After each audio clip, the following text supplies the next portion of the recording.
بسم اللہ الرحمن الرحیم۔ آج کل مختلف لوگ غیر مسلم کے ساتھ شادی کے حوالے سے اکثر سوالات پوچھتے رہتے ہیں، خاص طور پر نوجوان طبقہ جو کالج اور یونیورسٹیوں میں پڑھتا ہے، تو وہاں پر جو ماحول ہے تو عشق معشوقی چلتی ہے۔ پھر اس کے بعد عام سوال یہی ہوتا ہے کہ اب وہ لڑکی جو ہے غیر مسلم ہے، ہندو ہے، عیسائی ہے، آپ کیا کریں؟ یہ شادی اسلام اس کی اجازت دیتا ہے یا نہیں دیتا؟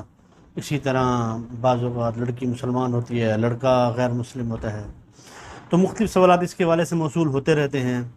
تو اس کے حوالے سے میں نے کہا کہ چلو آپ کو ایک ہی دفعہ میں ہی بتا دوں کہ غیر مسلم کے ساتھ شادی کے حوالے سے اسلام کے کیا احکامات ہیں۔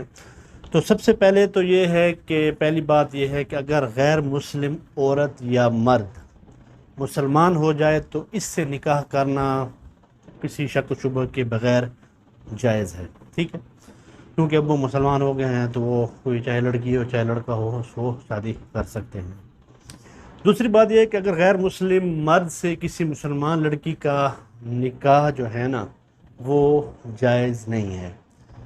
غیر مسلم مرد سے کسی مسلمان لڑکی کا نکاح جائز نہیں ہے، کیونکہ عورت طبعی طور پر اور عقلی طور پر کمزور ہوتی ہے اور شوہر کے بھی وہ تابع ہوتی ہے، تو اس میں یہ طاقت نہیں ہے کہ مرد کو اپنے تابع جو ہے نا وہ بنا سکے۔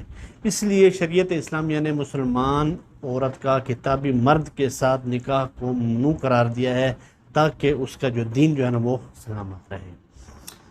تیسری بات اس میں یہ ہے کہ اگر غیر مسلم عورت اہل کتاب یعنی کہ عیسائی یا یہودی مذہب کی پیروکار ہو تو اس سے نکاح کرنا جو ہے نا وہ مکروہ ہے، کیونکہ موجودہ زمانے میں ان کے ساتھ بود و باش کی صورت میں ان کے ساتھ رہنا، ان کا طور طریقہ یا اپنے اور اپنے بچوں کے دین اور ان کی اسلامی روایات کو جو بچانا ہے نا وہ انتہائی مشکل کام ہے۔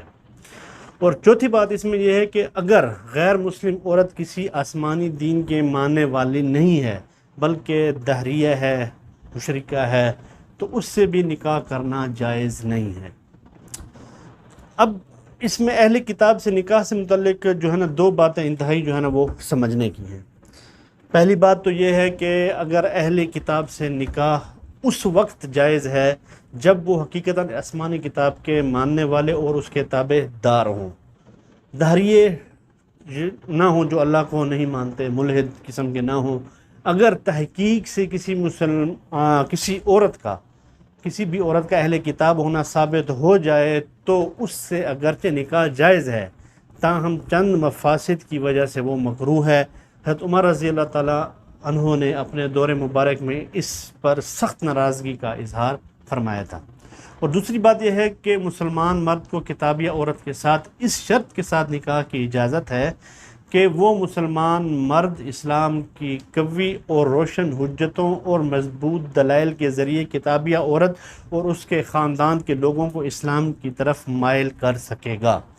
اگر یہ اندیشہ ہو کہ کتابیہ عورت سے نکاح کے بعد وہ خود مسلمان مرد اپنے ایمان کو ہی کہیں نہ کھو دے یا اس کا اپنا ایمان ہی اس کو اپنے اسلام سے متعلق کی زیادہ معلومات نہیں ہے، تو پھر اس قسم کے مسلمان مرد کو کتابیہ سے نکاح کی اجازت بھی پھر نہیں ہے۔ یہ چیز اہم نوٹ کرنے والی ہے۔ تو امید ہے آپ کو یہ ساری بات غیر مسلم کے ساتھ نکاح کے حوالے سے سمجھ آ چکی ہوگی۔ وما علینا الا البلاغ۔ السلام علیکم۔